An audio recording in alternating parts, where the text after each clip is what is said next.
Hello everyone, my name is Brian Klein and I created a board game called Stellar Drift Pull and Write. Today I'm going to be doing an unboxing of this game, the very first unboxing ever because this game has not been released yet. It will be released to Kickstarter backers in about 2 months, and what I'm holding right now is a pre-release copy I just received from the factory. So I'm eager to see what's inside, hope you are too. That being said, I am not used to doing unboxing videos like this, so I apologize if the video or audio quality is not quite up to snuff. I'm still kind of new at this part of it, but I want to see what's in the box, so let's dive in.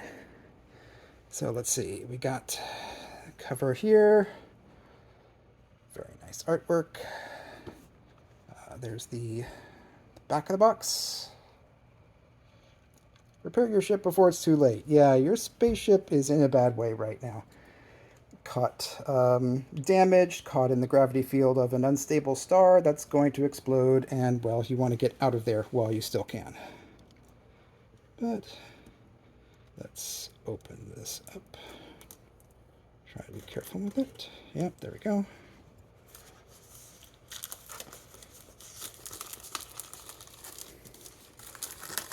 There we go. Now, for reference, this is not a particularly large game. I would consider this box about half the size of most of the board games in my collection, although it is a little bit chunky. It is thick, but as far as length and width, not too bad. Pretty portable. All right, let's open this up and see what we've got. All right. First is the rulebook.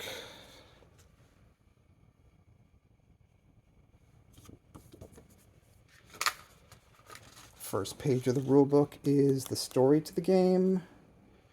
What's in the box?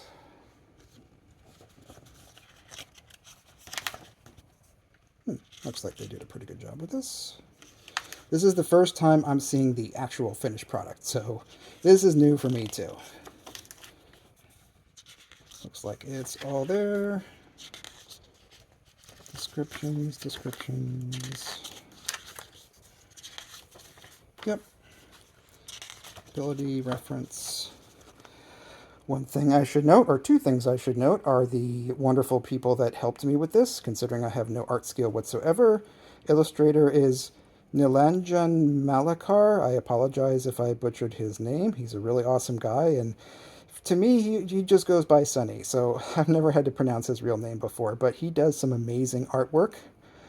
He did the box art as well as the spaceships in this game, so if you have a chance, look him up. And then the graphic designer for this game is Justin Lynch.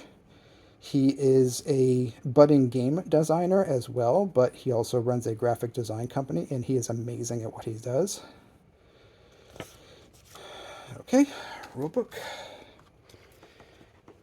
Pad on top. These are the spaceships. These spaceships, there are 5 different spaceships in the game. Raka, which are bird people.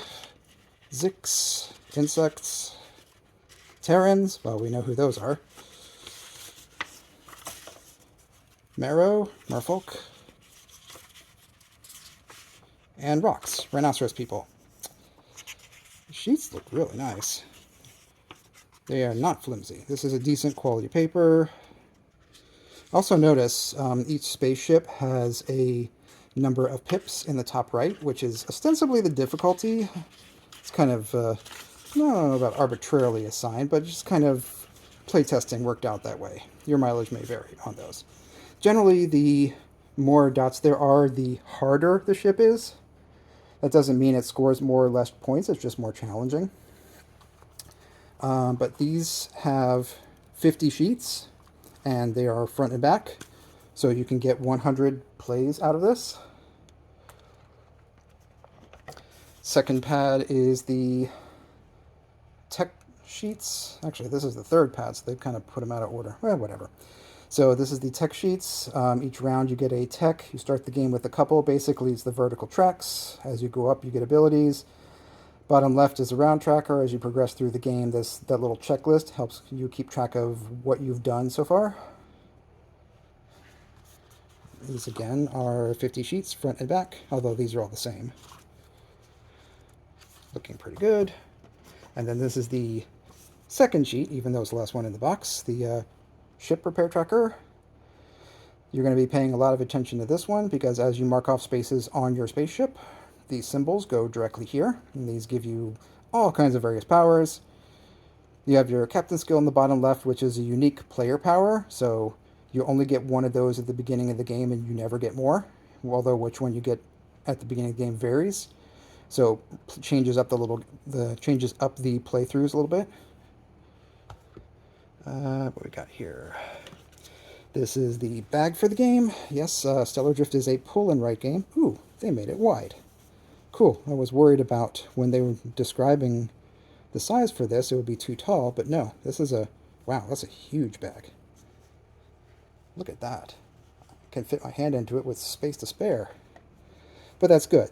You want something that's easy to reach into, which is the point, but you can still close it and shuffle it. Quality seems good. It's a nice, sturdy feeling velvet. I've felt thicker, but this should hold up plenty fine. We have the star of the show, the cubes for the game. Ooh, these came out nice. Nice bright colors. Symbols are very easy to tell apart.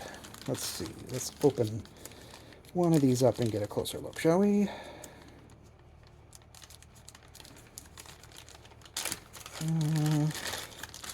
How about blue? So these are the blue cubes. Keep in mind that these are not dice, even though they look like dice. I mean, technically, you can roll them, but since they have the same symbol on each side, rolling them isn't really going to do you very much good. Okay. They are lighter than I expected, but still well within reason. They make a nice, satisfying clack, and they feel good in the hands. Again, smaller than dice, but that's the point. And these are all going to sit in the bag. During the course of play, you're going to be pulling the cubes out of the bag. So these represent your resources for fixing your ship. Let's see what else we got. We have the energy tokens. So these go along with the energy boards. So I guess I'll do the boards first. Ooh, these look nice. These are nice, thick, chunky. And if you notice, they are dual layer. There's a depression in here for said energy tokens. So let's open you up.